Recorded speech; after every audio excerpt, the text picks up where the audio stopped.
Howdy.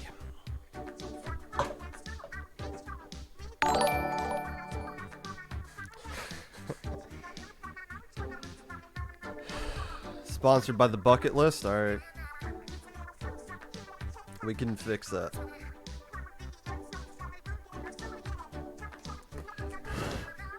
Thank you for the subscription, sponsorship, whatever.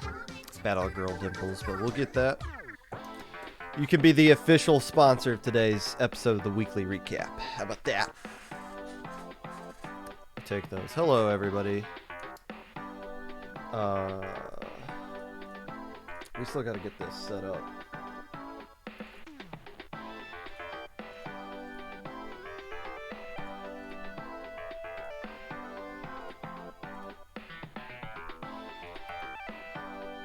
Close Twitter, close Twitch. Close that.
Hey. Hi. I need somebody to tell me how this is pronounced. I put it in chat. If you could tell me how that is pronounced before I get flamed for mispronouncing it, that'd be awesome.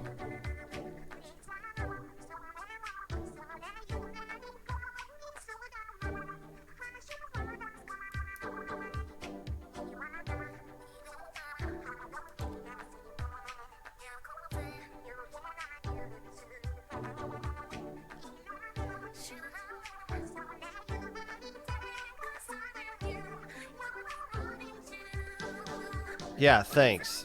Thank you, Tom. Lovely.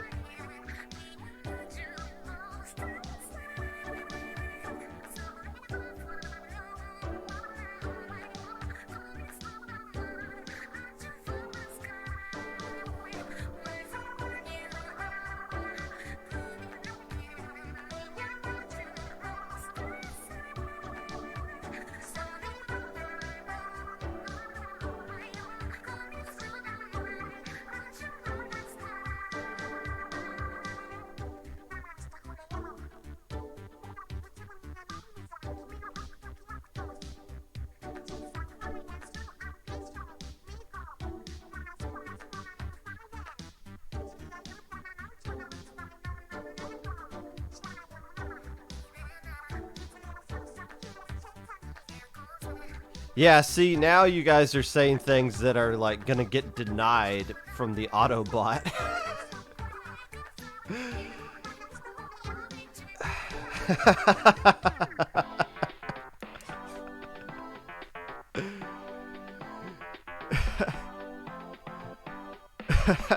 Is that... It can't be pronounced that way, can it? I can't say that word. If it's pronounced that way, I can't say it. Audentes. We're just gonna go with Audentes then. We'll deny it. Not that I have anything against that.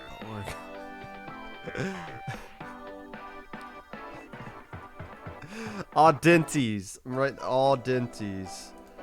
That's the only way we're gonna acknowledge those guys, just to be on the safe side. Audentes. Audentes nuts.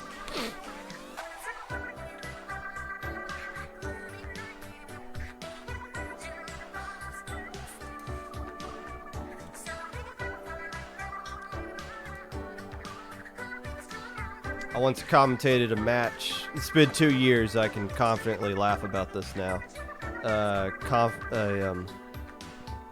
Commentated a match between Boreal Phoenix and I forget who. They lost, but I accidentally called them Boreal Penis. And I was like, oh god, this is the end of my commentary career before we even got started. So, if I can survive that, I'm not gonna try to get rid of that C word. Hey, what's going on here? Thank you for gifting a sub, Battle Girl Dimples. Do you want to sponsor the entire episode? You already got the, You already got the weekly recap.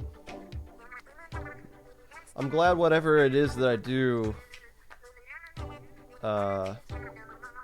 it's something you enjoy enough to subscribe to this. Appreciate that. Maybe someday I'll stream more to where it makes sense. Big fan. Well, thank you. You know what? We did Splat-A-Lot. The Splat-A-Lot group does, they started doing their own kind of podcast thing now, and they asked me for feedback because I listened to it. And I was like, I'm not in the business of giving people feedback on what they should be saying on their own podcast. My only advice is make sure it's something you enjoy, and if you enjoy it, then that's all that really matters. I enjoy doing the Popcast a lot, and if people like Battle Girl Dimples enjoy it too, then that's a nice added bonus.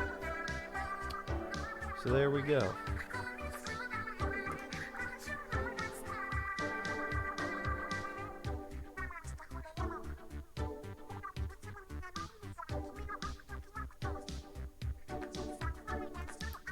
Alright, I think we're good here.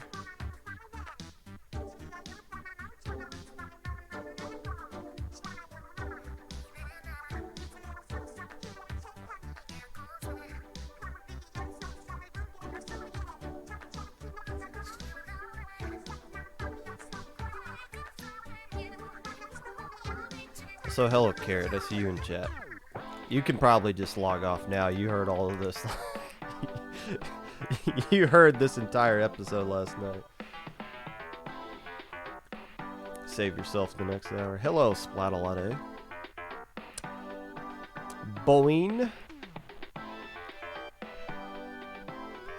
Yeah, it's coming, Ferrari kid. It's coming. Just wait. It's coming.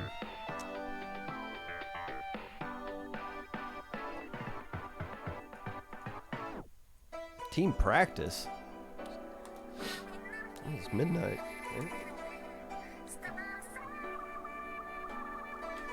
Alright, that's as good as it's gonna get, I guess.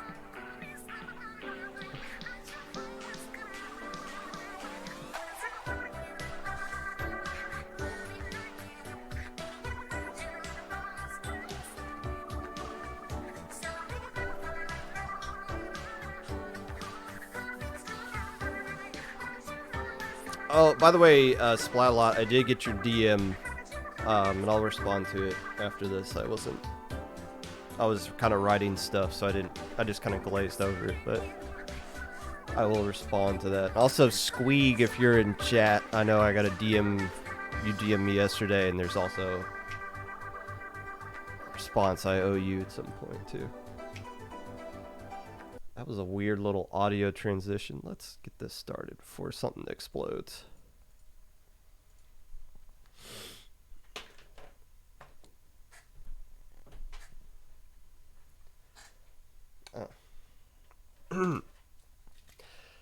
Hello, friends, and welcome back to the Popcast.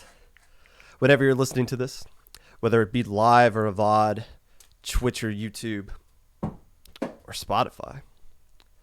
While you are blocking me on Discord to avoid getting banned from Low Inc., finding words that sound close to people's IGNs, leaving honest opinions to people who reply to your tweet, whatever it is that you're doing right now, I appreciate you taking the time out of your day to listen to this.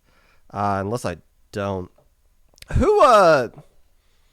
Who started that trend of making random words and attaching people's faces to it? Somebody did, what was mine?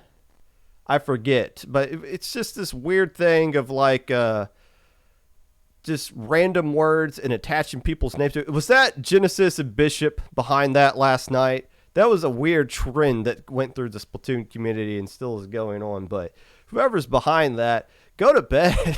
What is wrong with you guys?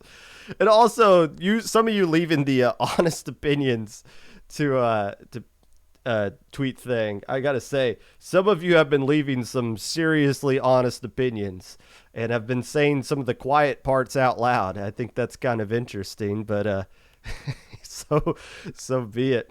It's about that time of the month where we do a community-wide trend, isn't it? And we're getting two at the same time, and they're both kind of interesting.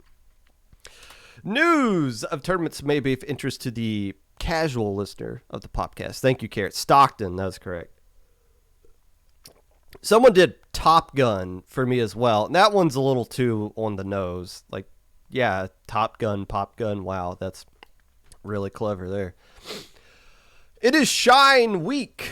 I think it is way too late to sign up for Shine. I know because the seeding is already done. So if you are planning on going to Shine or you are going to Shine, we'll be watching you on stream. If you're not going, you should be watching them on stream. It's going to be going on the same time as the Splatfest. I know what stream Shine is going to be on, but I haven't seen it brought or like promoted anywhere. I'm sure it has been somewhere, but I don't want to like spoil it in case it hasn't been, so I won't announce where it is, but it will be on stream on Twitch for you guys to watch, and make sure you keep an eye on that.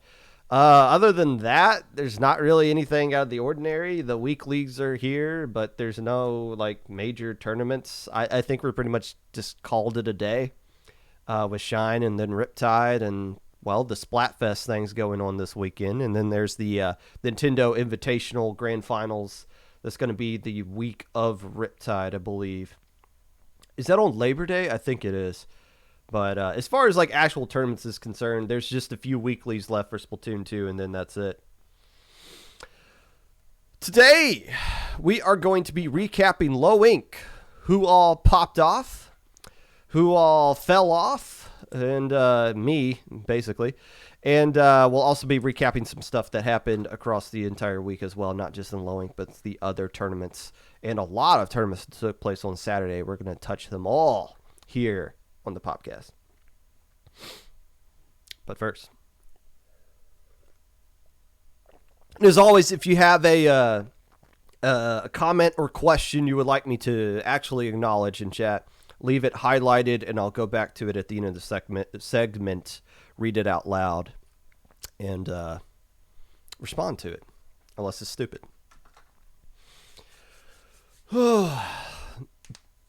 Allow me to just vent for a bit. Just give me your ear for a second and let me just get some stuff off of my chest, because this Low Ink from Herbert Crab says it was an awesome Low Ink. I'm sure playing in this Low Ink was pretty fun. Running this Low Ink was anything but fun, if I'm being totally honest. This was a very frustrating Low Ink. From the TO perspective. And, you know, that's part of the job. You run a tournament, and I beat my chest saying this is the best damn tournament in the scene, and I stand behind that, but coming with the territory of that, you get a lot of jackassery, I guess is a fine word to kind of describe some of the stuff that took place over the course of the entire Low Ink week. So let me just kind of get some frustration out. And you guys can just sit there and listen to it for a bit to get to peek into the mind of what it's like to go through Low Ink week. And first off, let's start with the verification.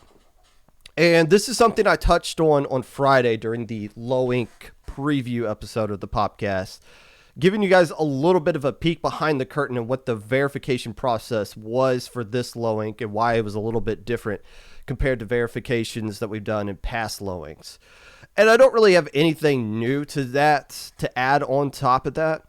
But as the mistake that I made was looking at Twitter and seeing what Twitter's reaction was to some of the teams that we banned or soft banned, or teams that we told, hey, this is it, go win it or go home, which the Ink Killers did. Congratulations to them.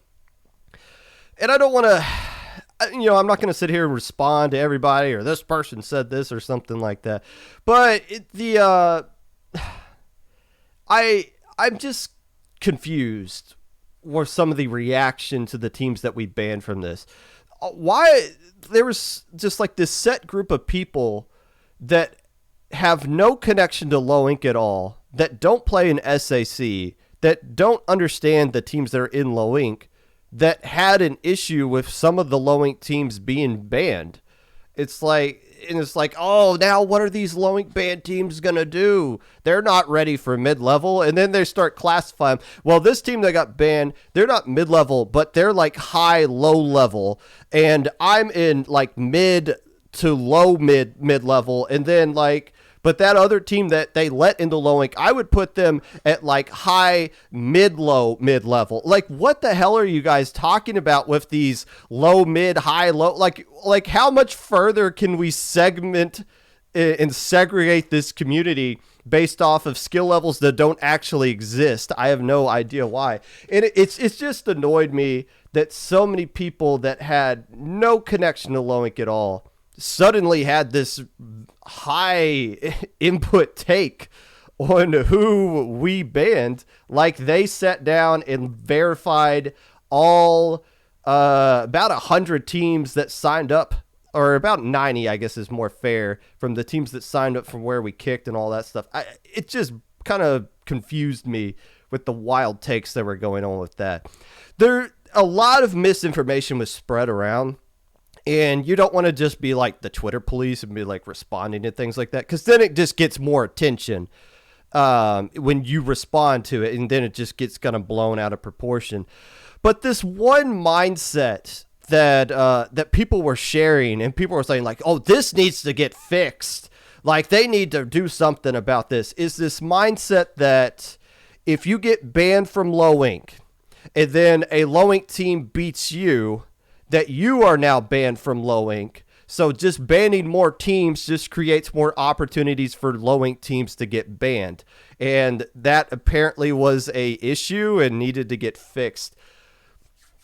Honey, I got some breaking news for you guys. And this might come to a shock to a lot of you, but that's not how that actually works. Yes, beating teams that are banned from low ink is something we consider if we ban you or not. That is true. But not all low ink banned teams are the same. I'm not going to name names, but there are some teams that have won low ink within the past 3 years that if you were to beat them today as a low ink team, we wouldn't really care that much. In fact, if you look at Alpha Bracket, it was loaded with teams that have phenomenal wins against teams that are well beyond banned from low ink. The question is, are they consistent? What was the situation that led to them beating that one team? Sometimes you see a crazy result and you're like, whoa, we got to ban these guys. And then you look into it and you're like, oh, they played a 3v2 the entire time. Never mind. That wasn't the case. But you can't just sit here with this mindset and think that we are idiots and just say, oh, they just beat the team that got banned from low ink last month. We got to kick them out too. That's not how that works. That's not how any of this works. So rest well. Don't sleep well tonight knowing that all the little low ink teams that beat the teams that we banned this weekend, they're going to be just fine. We want to see consistent trends. We're not creating more loopholes to just eventually ban everybody from our tournament. It's going to be okay, I promise you. Another issue with verification, though, it's not so much keeping players out of the tournament that you think are too good. It's also finding the players that are sneaking in to the tournament. And yes, I'm not happy to be discussing this on the Popcast, but it needs to be addressed to some extent. And I'm not going to give specific details about the entire situation. I'm not going to be name dropping, and I'm not going to be speculating or go in depth detail on what the actual process that we went through to look into these guys were. But yes, there was an alleged, keyword alleged, smurfing incident that took place in this tournament. So in round 4, somebody went into help desk and raised a complaint saying, hey, our opponent just beat us and their best player is level 29. And first off, we deleted that message, not to try to cover up it, not to try to hide that there was a potential Smurf situation going on. That wasn't the intent at all. The reason we deleted that message is we really don't want you guys to publicly accuse people of cheating or smurfing, because if you're wrong, you look like an idiot. We're deleting messages in help desk. It's to protect you. If you think somebody's cheating or you think somebody's smurfing or anything like that, DM me or JPEG. And that's exactly what happened here. Somebody DM JPEG, some screenshots of like, hey, we just lost to this team that makes no sense to us. So yeah, the team, when we got that one in round 4, we started keeping an eye on this team for the rest of the thing. And at the end of the day, started gathering more information on top of what we had already gathered for them. So the highest level player on this team was 29. Not prestige 29, literally 29, and everybody else was below that. That, there are some players like Legend, who I believe is like level 50 something, just doesn't play League or solo queue or whatever. But Legend, who Legend is. We had no idea who these players were, and they weren't even at K Pro. You got to wait till level 30 before you can buy it, right? Like, they couldn't even use half the weapons because they hadn't unlocked them in the game yet. So that was concerning. And the more we looked into it, we couldn't really find any evidence to suggest that anything about it, to be honest. And what I told them straight up was, with the information we had, they were either on pace to become the greatest team of all time, or they were Smurfs. And we can't confirm or deny either way, but with the information we have, we just didn't feel comfortable letting them continue into the tournament. So don't sit here and say it's 100% confirmed that anybody was smurfing, because that's not the case. And I saw a lot of Twitter detectives going on, oh, we're going to find out who these guys are. It's very possible that the same exact team will sign up for another tournament at some point with the same exact name, with the same exact players. And it could be the case that they are just that good. It's not likely. You shouldn't be able to just body people that have thousands of hours in this game over you when you've barely just cracked X rank. But it's not out of the...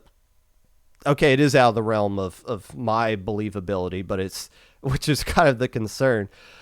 But it's unavoidable that something like this could happen. So we get a team like this about 5 to 8 times a low ink. A team that has no information on them. They'll sign up for low ink. It's their first tournament, and we just can't find anything on them. So what we do, we always reach out to those teams like, hey, looks like you're brand new to the tournament. Can you give us some specific information about your socials or what others, like your Discord servers and stuff? And we look into all that stuff.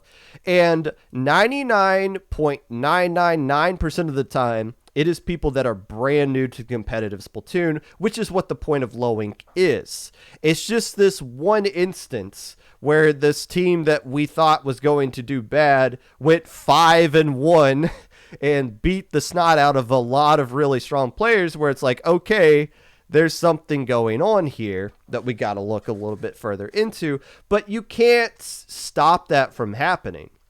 The only way to stop it from happening is to say, hey, you don't have any tournament experience, so we're not going to let you into this tournament at all.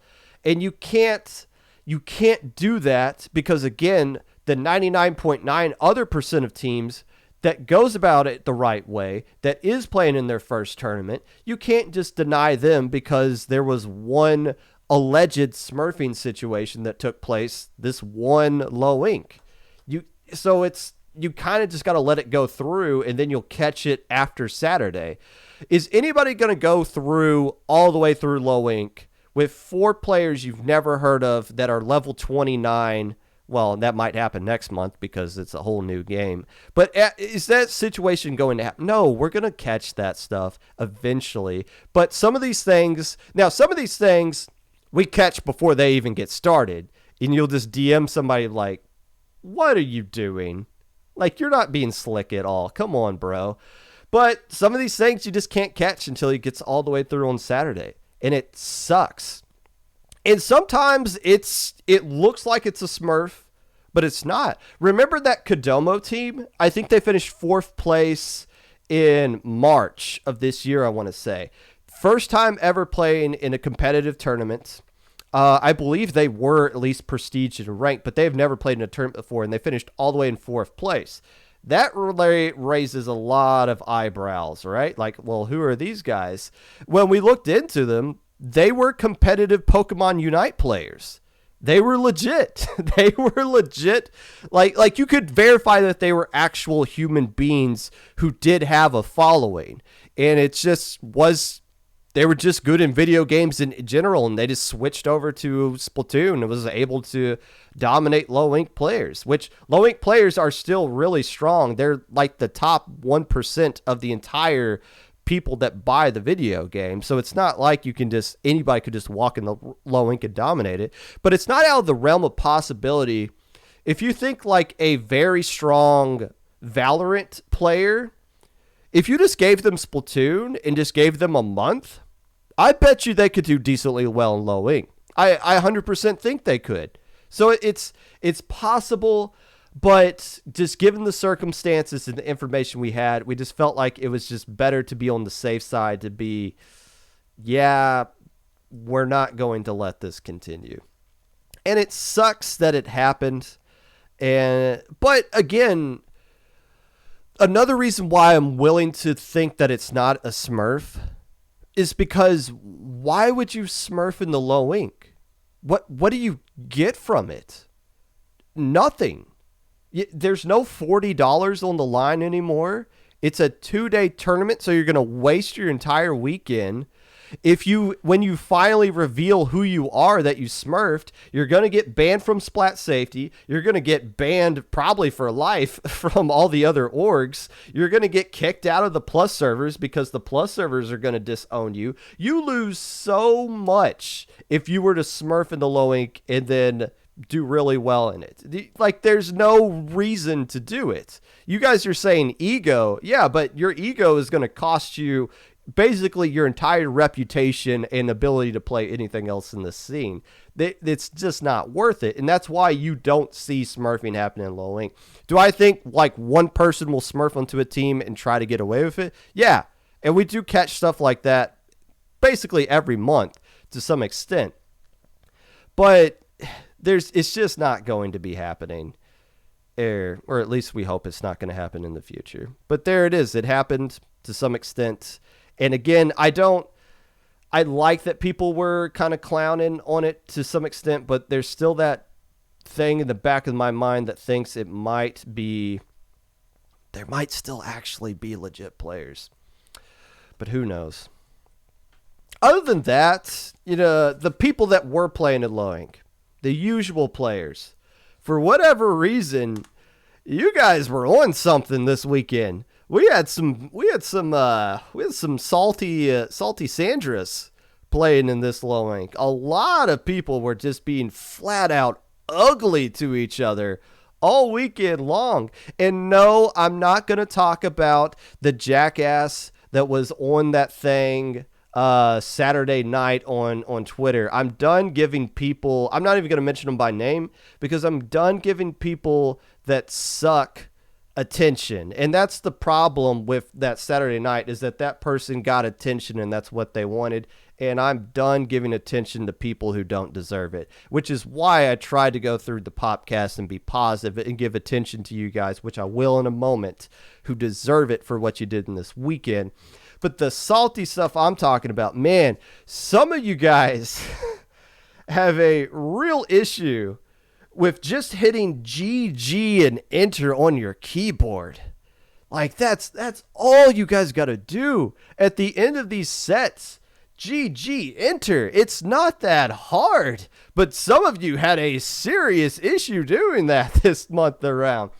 Look, I'm not sitting here saying you got to like your opponent. You don't. You don't have to be friends with your opponent. There's, Carrot's my best friend in this community. But when I play against Carrot, she's not my best friend. She's the opponent. I want to beat the snot out of their team. You gotta be but you still gotta be able to respect your opponent, right? You don't have to like them. You gotta at least be able to respect them. And even if you can't say GG to them, there's also this thing you could do, just not saying anything. And there have been times where I have not GG'd an opponent back. Or no, I've never GG'd an opponent. I've always GG'd people back, but there's been times where I didn't feel like GG'ing them, and I know they didn't feel like GG'ing me, so we just did it. But I also didn't just be like, yeah, how did that loss taste, you little snot? No, like, you don't rub it in. But there were multiple times in Battlefly chat where people just couldn't take an L for whatever reason. Nah, no issue. Use missile spam. You guys sucked. It's like, what? Why do people do that after you lose? It blows my mind. I get the frustration, but you guys realize when you lose and then you like attack your opponent's credibility or whatever because they use the comp you don't like, you realize you just lost the second time, right? Like, that is the biggest ego boost for anybody who just wins when your opponent is salty. And that's not a Splatoon thing. The first time two cavemen were playing tic-tac-toe and one of them lost and was like, "Unga bunga, you only won because you took the center square, which is the meta. You can't win by just taking the corners, no skill, blah, blah, blah." And the other caveman was just like, "You mad, bro? What?" Like, come on. Just GG or nothing, guys. Come on. It's not that difficult. You got to respect the opponent. You don't have to like them, but you got to expect them to some extent. And I'm not talking about just one team in particular. There were multiple teams that were just having this little hissy fit situation going on here. And I'm sorry for being negative about this, but it's just a lot of frustrating stuff that goes on. And I understand this game is in a frustrating state right now. I understand it's a missile spam situation and it's not the funnest thing to play in the world. I get that. But I don't know. I'm glad this weekend got through with. And there was a lot of positive stuff that kind of happened here. And I'm going to get to it in a minute because there's a lot of people that popped off that deserve some recognition and some apologies need to be given out.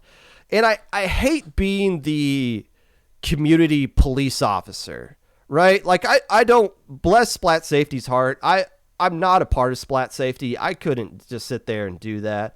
I mean, with IPL, we have to do it a lot, and it's just part of the job.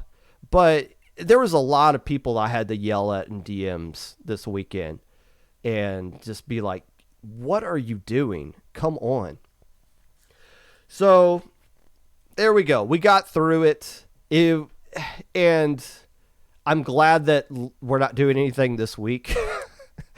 But for those of you that played in it, you guys had a fantastic time, and there's a lot of positives to take away from this one. Ink in the system. Hell yeah. I'm going to be talking about these guys a lot today because they deserve a lot of credit. The Elegant Crusaders.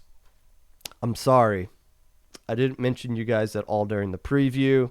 You tweeted about it. And then, more importantly, you didn't just tweet about it, you backed it up.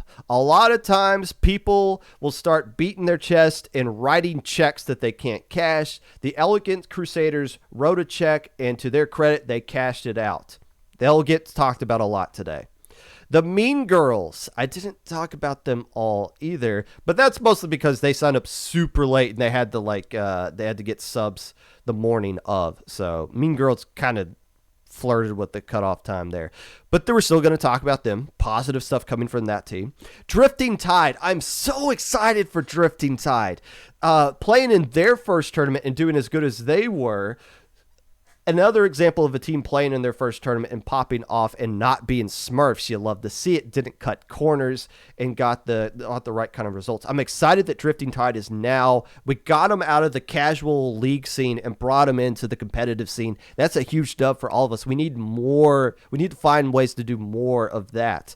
So a lot of good stuff to say about Drifting Tide. And Blue Moon, man, the positive beacon of light and hope in this community is Blue Moon, and they did great this time as well. And I loved interacting with them on Twitter on Saturday night. That was one of my my funnest parts of the weekend, was just kind of them begging me to stay in low ink and just being like, yeah, sure, whatever. But hey, I can be bought. That is true. Blue Moon. The price is a little bit higher than a piece of art. But if you guys want to slip back into this tournament as like, I don't know, Red Sun, just throwing out a name out there, that would work out. My top 10 wasn't as horrible as I originally thought it was. I got third. The team that I picked at number 1 finished number one. That's just the third time that's happened. Humble brag. My last 3 teams that I picked to finish number one all made grand finals, and 2 of them won the tournament. So we're starting to get some good predictions 3 months in a row here. The team I put at second place got 4th place, not too shabby. 6 of the teams in my top 10 made alpha bracket, including some of the teams that I don't think anybody was really looking at in Midnight Chaos. Good Night didn't make alpha, but they got second place in beta, so they did really strong in their own right. I was surprised more people didn't have the Inked Killers as the number one team in their top 10s or top 5s or whatever. I don't know how it feels to have people like rate you before a tournament starts. I think it's fine because 2 days later, you get to shut everybody up that rated you for what. It's not like Ludi where you got to wait half a year for the tournament to end to prove anybody wrong on the seeding counts or whatever. But a lot of people do top 10s or top 5s now. And for whatever reason, I thought Ink Killers was the clear favorite number one team. Not that I was like crazy confident they were going to win, but just because on paper they were the best team. And now we know the best team on paper almost never wins, but Inked Killers was able to kind of right the ship and get the job done there. We'll be talking about them a lot. So for Inked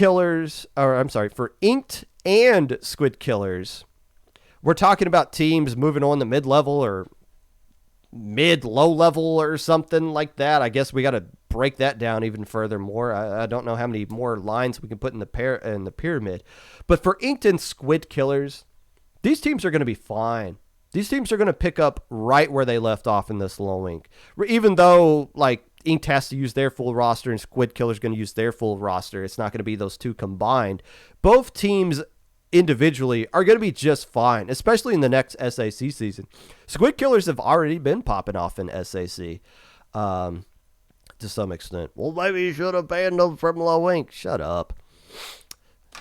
They deserved to be in here, and they deserved the win that they got, as did Inked. So we'll be talking a lot more about those guys coming up because they deserve it, and that is what we do here on the Popcast. Thanks for letting me kind of get some of that stuff out. I needed to do that. It was a frustrating weekend from our perspective, and it's not done. We still have more conversations we need to have with some people. But for you guys, I hope you enjoyed the tournament. And we'll do a quick weekly recap, and then we'll start diving into what you guys actually did in this tournament.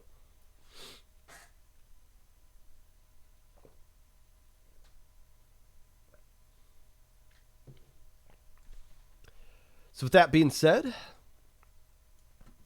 let's mosey on down to the weekly recap.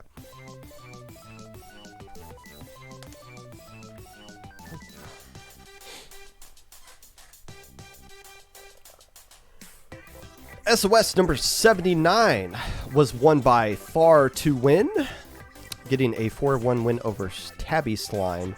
The big man fans took third place in that tournament. I commentated this one, and I griped constantly about how the players' names weren't matching the rosters and couldn't really tell who was who at some points.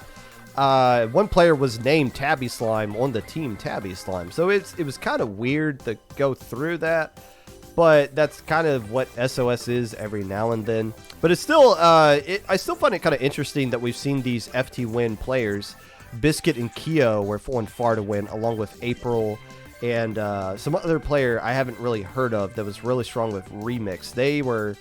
I find it interesting they've been playing in SOS, but I think that's just the grind for the World Championships that we're going to be talking about in the Nintendo tournament that's going on. So it's good to see them in SOS playing in tournaments that don't really have anything on the line. And it's good for teams like Tabby Slime, who are able to get one win off of them when I think Far to Win was playing with some fun comps that they were trying to do there. Hammerhead was won by... I can't pronounce that name. Smorgastarton. Starta. Okay, that's who won Hammerhead. Mako Bracket was won by Stargaze. Hey, Stargaze is going to be playing at Shine. I hope they do really well there. Lantern Bracket was won by Splat-A-Lot. Aelfion, I believe is what they go by now.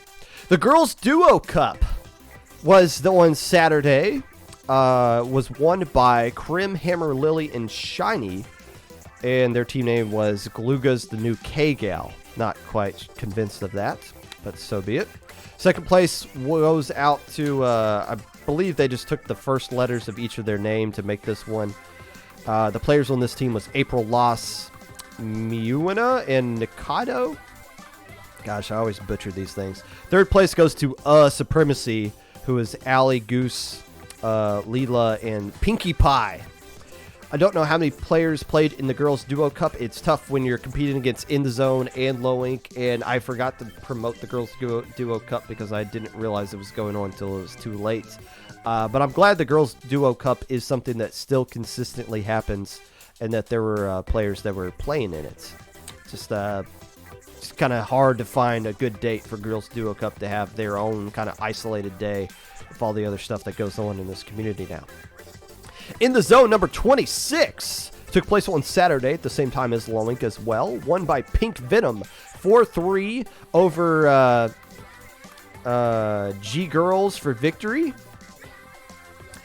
The team named Comp took third place, and I believe they lost the third place match 3-2. It is a super competitive tournament in this Splat Zones only tournament that we've traditionally seen here from Sindao. All maps. You would think this would be a tournament people would hate. All the maps are involved. It's just Splat Zones, but it's crazy popular. 36 teams signed up for this tournament. And again, this happened at the same time as Low Ink. I love it when In the Zones happens the same time as Low Ink. And I love it when Squid Junction happens on the same day as Low Ink as well. It's nice to be able to say, hey, you're banned, but here's some tournaments you should be playing in. Go play in those tournaments instead. And combined with In the Zone, over 116 teams, I believe, played a tournament at some point at the same time. If you throw in the Girls Duo Cup, it might get up to 130. So that's nice to see. I could probably do a dedicated segment of the In the Zone on the Popcast, to be honest with you, but it's Low Ink week. Jackpot won a match in the Splatoon World Championship. Starburst thought they were playing a Splat Zones team, but it was a Clan Blitz team, so they lost. So be it. And that was your weekly recap, sponsored by the Bucket List, led by Battle Girl Dimples. Hey, this isn't a fake sponsorship. They literally did some subscription stuff. So the official sponsor of today's episode of the weekly recap goes out to Bucket List. We'll be talking about you guys a little bit later as well, so stick around.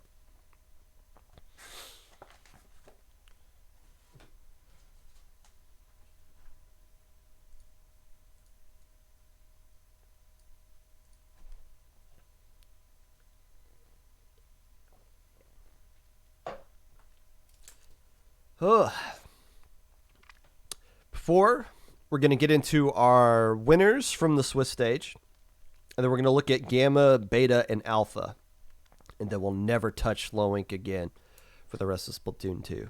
How about that? First, a few matches of note from the Swiss stage that I kind of want to highlight here.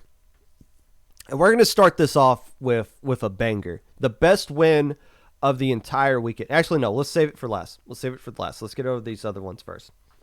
First off, Splat-A-Lot Blitz got a 2-1 win over the Splat-A-Lot Imbeciles.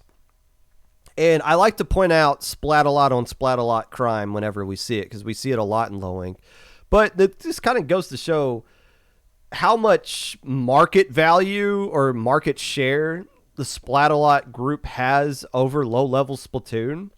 They literally populate, make up about 20% of Low Ink at this point. And whenever they run their own tournament, that's 10 teams automatically they're going to be playing in their Splat-A-Lot tournament. Like, they brought in a lot of people to competitive Splatoon, and you're going to see a lot more of these Splat-A-Lot versus Splat-A-Lot matches, this time just going Blitz getting the better end of Imbeciles there. But it'll be cool to see the little rivalries forming within their own group as one of them's trying to become the second Splat-A-Lot team ever to win Low Ink. Very cool team name. Name still in progress. Got a 2-1 win over the Ink Killers. This is the only loss the Ink Killers took all weekend in matches. We traditionally see teams take a loss at some point. I think only 6 teams have gone undefeated per matches in Low Ink. But most of the teams go 5-1. So the Ink Killers taking a loss at some point is what propelled them to victory at the end of the tournament on Sunday. But Very Cool was able to get the better end of them on Saturday at least. Skill Issue got a 2-1 win over Marine Melody, and I'm pointing this one out because this is the match that was on stream. If you recall, that one player a couple of months ago that tried to change their team name in the middle of the tournament, and I said, what are you doing? Of course you can't do that. That was Skill Issue, and now they're beating Marine Melody on stream in what was an instant classic. Game 1, Rainmaker Snapper Canal, Marine Melody almost got lead at the final push, just fell 1 point short. And then Clam Blitz at Piranha Pit. I kept saying in the chat, as long as time is on the clock, nobody has a lead in Clam Blitz Piranha Pit. It's just a tie game until the clock is over. Even when one of these teams had like 2 points remaining and the other one had 100, it's still a tie game. Marine Melody was able to barely, that should be a clip that's on Twitter somewhere, how they were able to jump in and barely get enough clams in there to get the dub in game 2 until Skill Issue just put them away in game 3. But that was a classic match to have on set. Sometimes you find some bangers on Saturday, and that was definitely one. The Dumplings got a 2-1 win over Neon Palm Tree, and both teams ended up in Alpha Bracket anyways, but this match was on stream as well, and good golly, Miss Molly, Cornflower ripped Neon Palm Tree apart, I believe dropping a 20 bomb at one point, and able to get the win there, 2-1, propelling Dumplings into Alpha Bracket. So is Dumplings a thing going forward? I hope it is. That was a fun team to watch and has a lot of potential, obviously, with what they did on Saturday. But the biggest win of the weekend, maybe of the entire weekend, comes on Saturday with round 6, where Ink in the System got a 2-1 win over Walk Nation. Hell yeah, Ink in the System. And Ink in the System became this feel-good story of the weekend. And we'll talk more about them later, even more about them later. But the one team who was allegedly smurfing, beating everybody, lost to the team that tweeted out the next day how they were just excited to even make Alpha Bracket because they remembered the days when they were going 0-6 in Low Ink and were excited to just win a singular game, not a match, but a game. That team that grew up in our Low Ink beat the team that was allegedly smurfing. That makes me so freaking excited and happy. Hell yeah. Good win, Ink in the System. That feels so good. Yeah, you feel proud, right? Like I don't know Ink in the System. They could be jerks for all I know. But you got to feel proud for the teams that grow up in your system and defend our tournaments in the game. You got to feel good about that. Not calling out all the people who lost the Walk Nation or anything like that, but that was a good one. Winners from the Swiss stage. First off, we're going to go with Splat-A-Lot Fried Calamari, the Splat-A-Lot F team. And I wrote down everybody that got wins here in my winner stage, and Splat-A-Lot F is the only team that I did miss on accident. So we're going to do a little speed run. They beat Pufferfish Party, Last Ditch Effort, lost to Drifting Tide, beat Riptide, not the land, the team, took a game off of Acropora and beat the Hammerhead Incorporated. So Splat-A-Lot Fried Calamari. They made beta bracket last time. We went 4-2 this time around. I believe landing back in beta again. You would think this, I kind of anointed them the best Low Ink eligible Splat-A-Lot team left, and I feel like they defended that title decently well this time, going 4-2 once again. Inkception, the team formerly known as Hotel Popgun, Went 4-2 with key wins against Shark Reef, Splat-A-Lot Blitz, Coconut Kittens, and Marine Melody. The last time we saw Inkception play in Low Ink in June, they went 2-4. This time they went 4-2. Yeah, you like to see it. 4-2, propelling them into beta bracket. Wake up, Inkception. You guys are improving. Don't fall asleep yet. Nameless, I believe this was a pickup team. They went 4-2 with key wins against the Big Men, Shark Reef, Dive, and Dark Slay, who did really well in their own right. But 4-2 for Nameless. They found their way into Alpha Bracket as a pickup. Nicely done there. My Honest Reaction. Another pickup. Went 4-2 with key wins against Dark Slay, Midnight Salamanders, and Epsilon. They got beta bracket as a 4-2 team. Opponent win percentage is not working out in their favor, but you can only play the teams in front of you. And beating Dark Slay, a.k.a. Dark Rain, is a fantastic win to get. So nice job there, My Honest Reaction. Neon Palm Tree went 4-2 with key wins against Cake, the reigning Little Squid League champion, My Honest Reaction, Inkception, and New Horizon. Neon Palm Tree, I said these are the team you need to look out for. They are the next class of Alpha Bracket Blue Bloods. They made Alpha Bracket this time around with a 4-2 result, despite losing a 2-1 match to Dumplings on stream. Speaking of Dumplings, these guys went 5-1 with key wins over Nameless, Neon Palm Tree, Invaders, who won Gamma Bracket, the Splat-A-Lot Imbeciles, and System of a Splashdown. Nicely done, Dumplings, in your first tournament, going 5-1, comfortably making Alpha Bracket and getting an impressive win on stream to boot. Not a bad weekend for the Dumplings.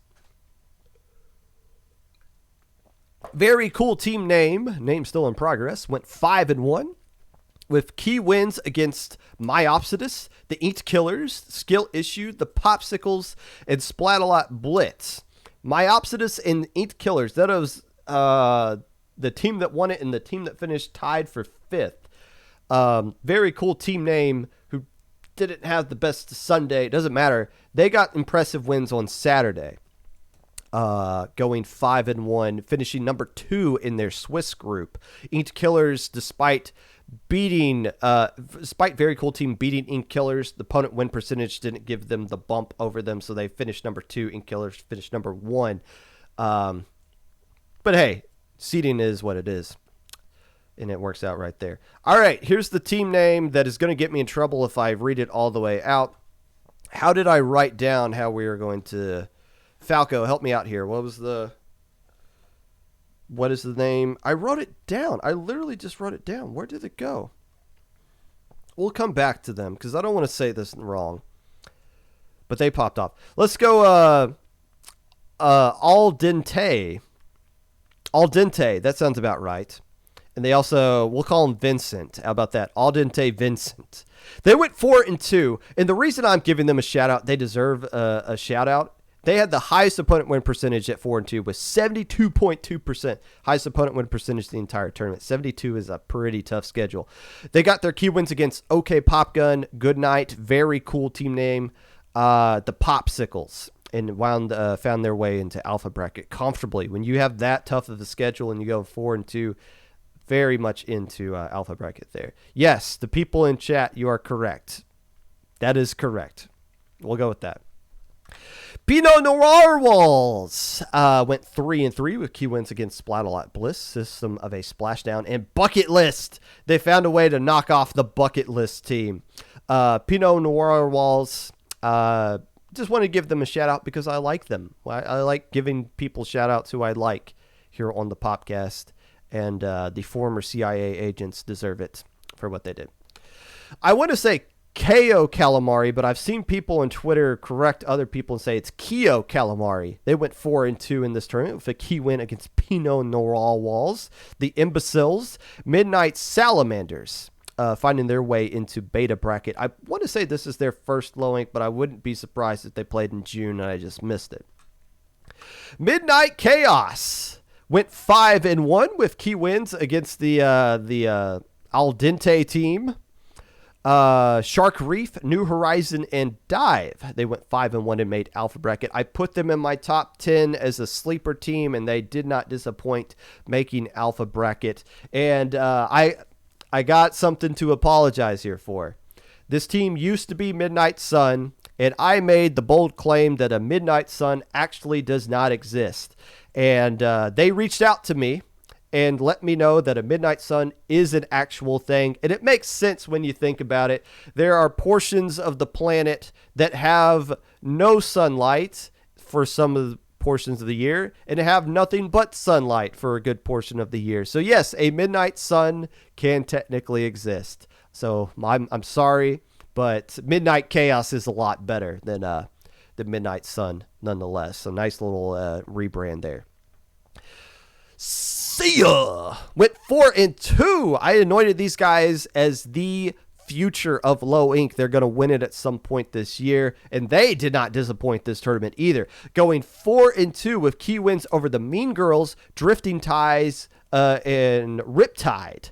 They lost to Ink Sync on stream in round 6, but it wasn't a bad enough loss to where they got knocked out of Alpha Bracket. They still made Alpha Bracket. Was able to get a win in there as well in their first trip to Alpha Bracket. I see ya. And it's good to see you guys going forward. The biggest winner from Saturday goes out to Bucket List, who actually found a way to get a win with their quad X-Splosh nonsense. Okay, congratulations, Bucket List. I'm not going to list off the team they beat because I don't feel like that's fair. But I challenged them to get one win, and by golly, they found a way to get a singular win. Not like a one-game win. They won a match. They went they won one. Congratulations. Normally, you don't become a winner by going 1-5, but under these circumstances, we can make an exception. But the real, actual, legit best winner from Saturday goes out yet again to Ink in the System, who went 6-0 with key wins against Ink Sync, FT Loss, Acropora, Blue Moon, Walk Nation, and Pufferfish Party. Interestingly enough, the Ink Sync win, they went 3-0. They swept Ink Sync, but every other match, whether it was the Blue Moon or Pufferfish Party, they went 2-1. So they were able to scrap out just enough wins. And according to Genesis, their VC was just, they were constantly just playing from behind and pulling off comeback after comeback, and able to go 6-0. A huge glow up for them. I also anointed this team as the future because of what I saw them do in an SOS tournament. They're not the future. They're the present. Oh, what are we going to do with all these teams banned from Low Inc? Ink in the System, Sia, Midnight Chaos, and Neon Palm Tree, Dumplings as well. These guys are ready to step up and take the slots that are going to be filled. That's the future of Low Inc, and it's in good hands. Whew.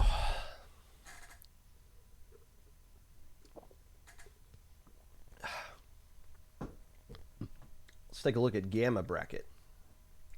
That is Alpha. That is also Alpha. There we go.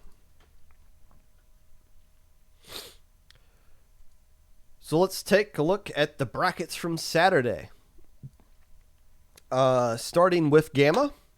And let's get this out of the way right now. Yes, New Horizons did not have a good Saturday. That's now, if you look at their opponent win percentage, for a 2-4 team, their opponent win percentage was, I think it was in like the mid-60s.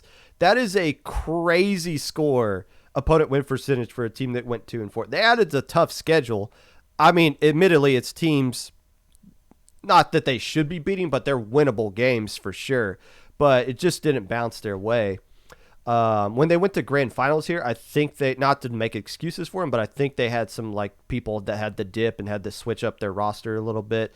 But that doesn't discredit anything that Ink Vaders did right here. Is this the first time Ink Vaders won a bracket? They've been playing in a lot of these Low Inks. This might be the first time they've won a bracket. I could be wrong about that. But the other teams that Ink Vaders was able to beat up here, After losing to FT Lost in the Game 5, making the run and losers, Hammerhead Incorporated, TR Esports, this team name that everyone says I don't pronounce correctly, Boston Squid Party, FT Lost, getting revenge on them, and then just sweeping New Horizons out there. Nicely done, Ink Vaders, making the huge run right here in what was a competitive Gamma bracket. FT Lost, I forget who these guys were. I know this was a pickup, but they played really well, sweeping the Boston Squid Party. And Boston Squid Party played really well in this one as well. After surviving round 1 to Pinot Noir Walls, sweeping Elegance, and then making the loser run themselves, beating up on the Popsicles. So Boston Squid Party had a good little run in their own right. Who, once again, I want to point this out. I'm pretty sure Boston Squid Party is an EU team. Why would you name yourself after the Boston Tea Party, which is an event that kind of sparked you losing control of America? That seems like the last thing you would want to name yourself after. But fair enough. Boston Squid Party still had a good run in this tournament here. The last team I want to give a shout out to is Cake, the team that won Little Squid League, made Gamma Bracket here. And they were able to get a couple of wins. Single-celled Organism and Last Ditch Effort were the two teams that they beat, but took New Horizon to a Game 5. Yes, you don't get credit for losing, but you get credit for pushing a team like New Horizon to the brink and doing a good job of that. So nicely done to Cake. Congrats on winning Little Squid League. And they got a lot of room to kind of grow here. I forget where Oofish ended up, but they were in this tournament as well. But overall, once again, congrats to the Ink Vaders. And New Horizons, they're going to be just fine. Yeah, did they have a bad weekend? Yes, there's no denying that. Are they going to be more than just fine in tournaments outside of Loic? Yes. They already have proven to do just that. Getting this one out of the way and start playing in tournaments where there's not going to be pressure on them, they're going to be more than fine. It's going to be all right. Nicely done, New Horizon. We name ourselves however we want. Also, I'm French. We helped you guys get...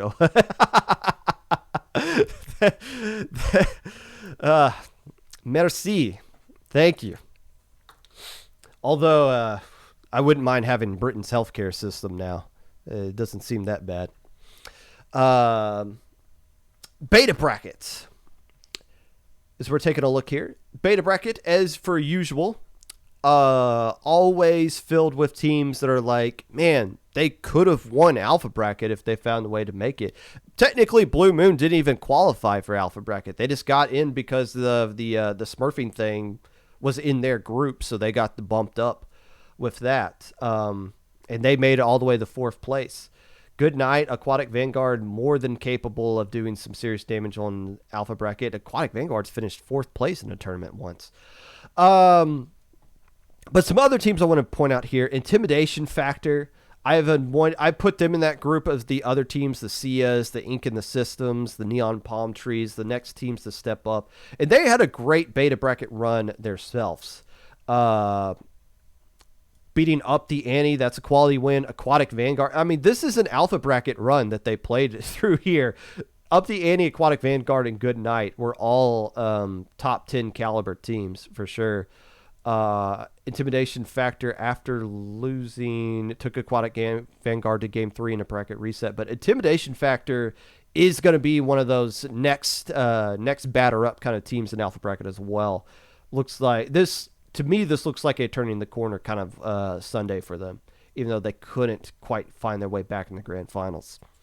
OK Popgun, a.k.a. OK Woomer, they're getting credit here because I think this is the best a Popgun-themed team has ever done. We still can't beat the one JPEG team, but I'll take what I can get. Getting some wins here in Losers Bracket, Pufferfish Party, Kyo Calamari, My Honest Reaction, and then taking a game off of Aquatic Vanguard. So, OK Popgun, congrats. You are the best Popgun-themed team around. That's not a difficult task to beat, but I believe the title is yours, at least for now. Other than that, the Aquatic Vanguard and Good Night. I watched a little bit of this set from Obese Tyrese's perspective. Some hype sets, obviously, as you can see here, between just by looking at the final score. Aquatic Vanguard, they've won Gamma before, and I believe that this is their first time winning Beta. So could they be the first team to win all three?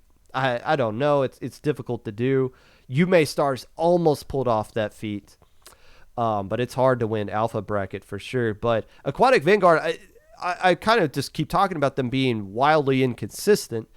A good weekend. They went 4-2, right? I believe they did go 4-2, or maybe just 3-3 with this result here. But winning Beta Bracket always traditionally does good things for you in the next lowing. Beta Bracket champions dominate the very next lowing. The team that won Beta last in June was Outcast Ninjas, and they didn't sign up this time around. But Aquatic Vanguard finally got some momentum that they can build off of and should be set up for a good tournament next month, assuming they're still eligible. And Good Night, I put them in my top 10. I feel like they backed it up here. Again, they were the number 1 seed, so this means just like a point here and there of opponent win percentage, and they're in Alpha Bracket. But you go 4-2, you just can't take that second loss. It's just a roll of a dice. They had a great run here, obviously, and just couldn't get the final win. I believe it was Rainmaker was the final game, and just so be it. But Good Night is still in a good situation going forward as well. Last but not least, Alpha Bracket. Who all do I owe an apology here for? Yeesh. Where should we start? Let's start with the Elegant Crusaders. And yes, I completely missed them, and I should not have. And in all honesty, yes, I should not have. I know the players on there have strong results. Very notably, TNT, who has won, I believe, 2 of the past 3 Minnow Cup tournaments with that pickup group, Funky Kong Fan Club or whatever. Now, I haven't been covering Minnow Cups on the Popcast recently. I understand that. The 3 Minnow Cups ago, I forget why I didn't cover that one in extensive detail. The one 2 months ago was the same episode where I did... I was talking about the Splat-A-Lot tournament that was happening at the same time as Minnow Cup. And I didn't talk about them. I didn't talk about the most recent Minnow Cup because it was literally the one week where I didn't do a Popcast episode. The one time I just want to take a vacation and not do anything Splatoon related is this is the one time people get upset that I don't talk about them. So I'm sorry, okay? You guys pop off in Minnow Cup. You pop off here, beating the Dumplings, being the only team to take a game off of the Inked Killers, and then making the run here. Goodbye, Nameless. Goodbye, Drifting Tide. Knocking Moon, the last team ever to beat Blue Moon. Now I don't like you guys at all. That makes me sad. And again, man, what a clutch set. This is another fantastic set right here where it looked like Elegant Crusaders was just going to run away with it, especially with Mert, who was able to just kind of sit on that bridge in that 4th game and just dominate with that Kensa machine. It seemed like a real mistake by Mean Girls to pick that map and put it into that situation. But they just kind of found a way to slip through and get that win in Game 4 and just ride that momentum and win Game 5. But Elegant Crusaders, yes, I'm sorry, okay? I should have put you in the top 10. It's not like I have an excuse. I don't. But you backed it up. You deserve our recognition, and you made podium of this tournament. Nicely done. To be fair, I didn't say anything about Mean Girls either, but like I said, Mean Girls signed up like super late and had to add a sub. And to their credit, against the Inked Killers here in this grand finals, it looked like they were going to find a way to win that second game. And if they win that second game, seed of doubt gets planted and it just starts getting in your head. And then Mean Girls had momentum they could ride with. It's really impressive that Inked Killers didn't lose that second game and they were able to close it out, because that is traditionally where we see sets and grand finals get out of control, is that second game when you just blow a massive lead and lose a game in the fashion that they could have lost. So winning that second one was very impressive, and it won't get talked about because it was a 3-0 sweep. But those little key moments is where teams have choked away low-ink championships. And it's champions that step up and make those little plays, and Ink Killers made the little play necessary. Some other teams here that didn't finish in the top 3 deserve some recognition. Drifting Tide again. This is the team that is playing in their first low ink, and they're not Smurfs. They're actual they're competitive players now.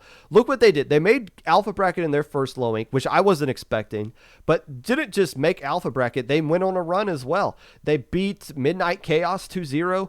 The first team to beat Ink in the System at all. I was on the Ink in the System hype train because at this point they were 7-0 in the whole weekend. I think I dumped 15,000 channel points on Ink in the System, and Drifting Tide just ran them off of the map. And it was like, oh, this is your welcome to low ink moment here, Drifting Tide. We see you now.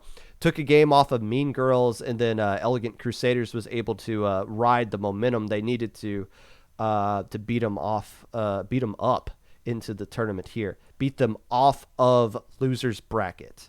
Let's go with that. My Opsidus deserves some recognition. I said, are you guys legit or not? Is this your real tournament?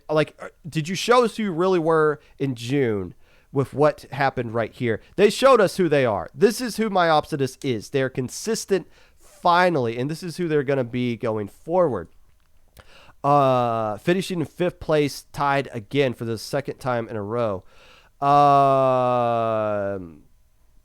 Beating Sia, sweeping Ink Sync, losing to Ink Killers like everybody else did, and then just falling into the trap of this round 4 matchup here that we usually see. So nice. It's good to see my Opsidus be consistent. I like their new roster. They picked up Caleb from Boston Squid Party. They picked up Benny from Delicious Nuggets before Delicious Nuggets run. So so they're totally eligible for low ink. So they revamped their roster, and they got a nice little core to work with here. Blue Moon obviously deserves recognition. They were the team that made the deepest loser bracket run. I guess technically no. Technically Elegant Crusaders did. But Blue Moon being the team that just kind of got the homie stock into here, making the run, sweeping the dumplings, surviving My Lag Paradise, knocking Ink in the System out of the tournament, beating my Opsidus, and then, that game 2 in this set, Splat Zones at Anchovy Games, that was a hilarious, the way that game ended was just hilarious. It seemed like everybody just went nuts, and for whatever reason, Blue Moon was the last team standing right there. But it was good to see Blue Moon on stream at some point. I'm glad they got to 4th place because that's what they deserved. And it sucks that they're gone because they're such a positive influence, a positive role model, let's be honest, about to a lot of people in the scene of how you should kind of carry yourself and interact with other people. But they're going to be just fine as well, and we're going to be happy to see them going forward in other tournaments. I think that's the only teams I really want to talk about here. Ink in the System did pretty well, beating Nameless, beating Sia before running into Blue Moon.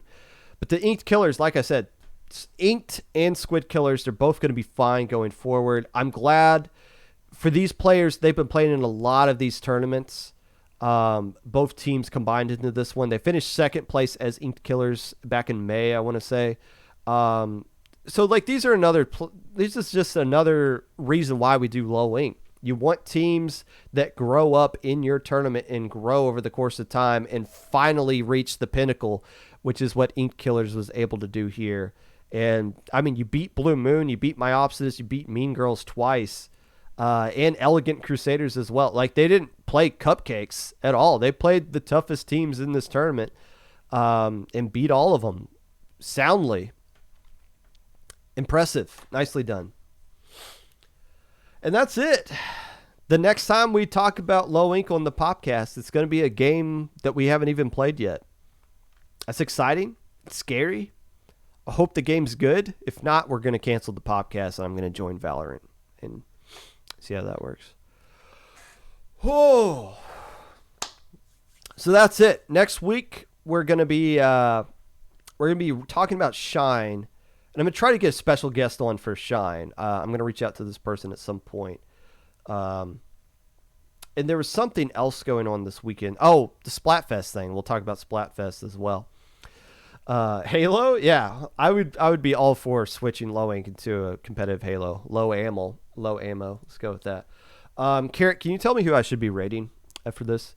But hey, that's it. Enjoy the rest of your week. If you'd like to be a part of the podcast in any way, feel free to reach out in my socials below. Twitter, Mr._Popgun, Popgun Discord, Discord at Popgun, #5882, YouTube at 25Popgun, Twitch at Popgun25, Anchor.fm/Popgun, TikTok at Mr._Popgun as well. Let's go, Ray. Oh, Becca's streaming. Falco likes it when I raid Becca. So we will do that. BK Iha. Oh, you want me to raid that person? Okay. Lazy Yams? What? It's intended for mature audiences. Make sure you guys don't. Make sure you guys cover your ears. Hey, wear a mask and get vaccinated. Stay safe out there. Enjoy Boston for those of you going for that. Thank you, Nami. Thank you.